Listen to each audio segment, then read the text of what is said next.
Hello everyone, welcome back to another video, another review. This time we have got Samsung's T5 External SSD. If you're not sure what an SSD is, make sure to watch my video which I have made comparing SSD to an HDD and all the details about an SSD drive. Alright, so we have got this SSD and we'll test it on different systems. We have got Macbook Air running on M1 chipset and on a BigSur OS. And we also have a Lenovo which is running on a Windows 10 OS, has a HDD, doesn't have an SSD. And then finally we have got the Android phone. Hope it will help you in making a good decision. So keep watching.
So the installation was successful and the software is installed for the SSD drive.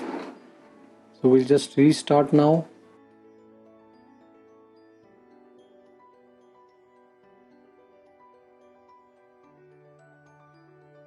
So as you can see, Samsung's portable SSD application is there here, and I'll just open it up.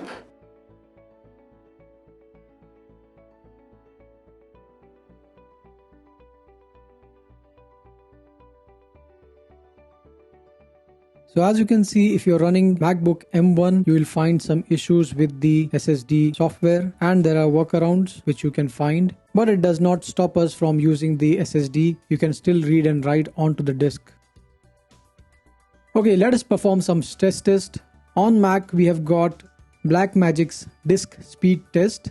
This is a free software available to download online, and we can use this one to gauge the read and write speed onto the drive. So we just need to select the amount of load we want to have. I'm going to select 5 GB, which is the maximum load, and I have started the stress test.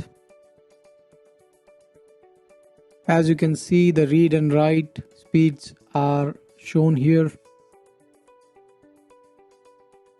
we are getting around 360, 361 kind of write speed. And we are getting read speed of about 384 MBs per second. Now let's try with a 1 GB load, which is the minimum one.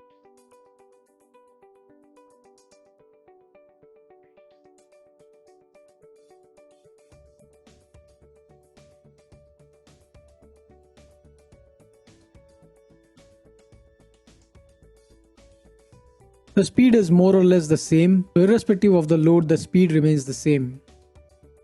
So on Windows, we don't have the same software. So what we are going to do is we'll use the stopwatch. And as you can see, on the left is my drive on the Windows laptop, and on the right is the SSD. And you can see all the files there. So I'll pick one of the files from here. And as you can see, the size, it's around 126 MB. So we'll copy the first one, and before doing that we need to have the stopwatch running. So we'll just quickly open up a stopwatch in the browser. I'll search for timer, and then I have a stopwatch in Chrome. Alright, the timer is set to 0.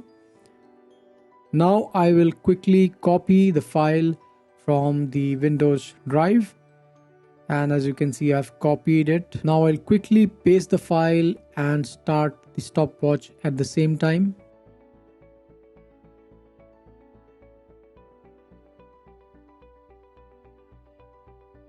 So as you can see, the file is copied. It took about 3 seconds, 3.45 seconds precisely, to copy a 126 MB file onto a SSD.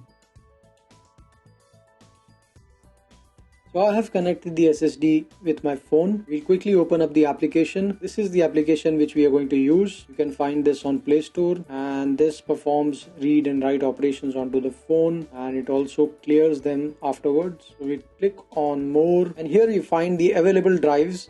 As you can see, I have got this much storage on the phone, and at number 3 is the SSD drive, which you can see here.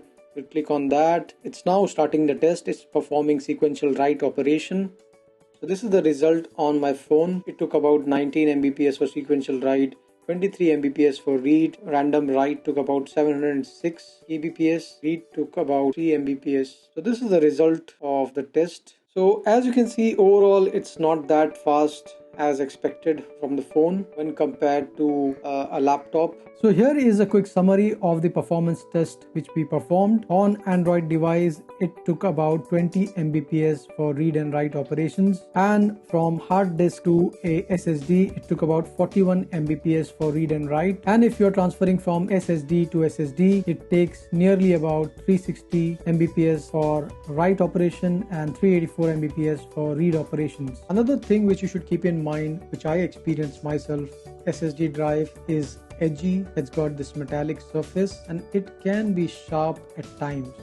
So if you've got a fresh, new, shiny laptop, the last thing which you want is to have a scratch on its surface. Make sure you have some sort of a pocket to keep the SSD drive, and if you're planning to keep your laptop with the SSD in the bag, in the sleeve, make sure to have this kind of a pocket where you can tuck in your SSD drive and you can safely store the SSD, and the laptop will also be secure. So that's the summary. I hope you have enjoyed this video. Make sure to subscribe to my channel if you haven't, and hit that like button and do share it. Thank you for watching.